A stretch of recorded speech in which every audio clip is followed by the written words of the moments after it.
So while my dog was in the elevator, you would be like, oh, the dog, and he's awesome, and this and that.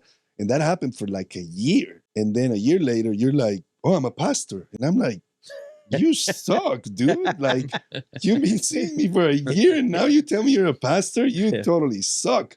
So in that year, I've been trying to go to church and do all this stuff. I'm talking to you. No, yeah, come to my church and this and that. I'm like, all right, cool. I'll show up. There was no church. Like you came out with two speakers on a freaking piece of grass in this sucky neighborhood. And I am like, yo, what is this? Like, this guy is freaking crazy, dude. Like, this is one of those guys that pull out two speakers and go, you're going to go to hell and blah, blah, blah. And I'm like, this guy set me up, bro. Like, this sucks. I'm there and I'm like, oh, they're going to steal my rims.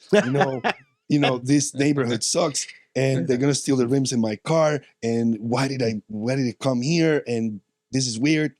At that time, I'm reading the Bible and I understand who Jesus is at that moment. I'm reading the book of Acts.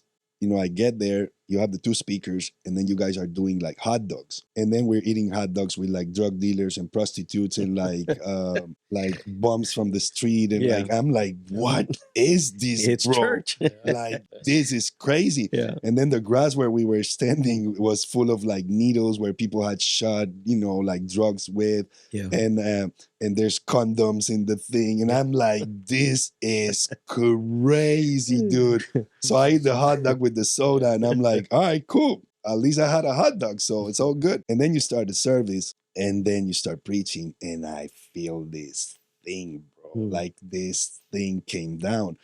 So it connects to what I was saying before. Like it didn't come down the same way, but I had recognized it because I felt it before. Right.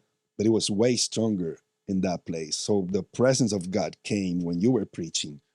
And I was just like blown away because that's what I'm reading the book of Acts. And I have never felt that in a mega church ever. Man. In the 16 years that I've been going to church, I never felt that.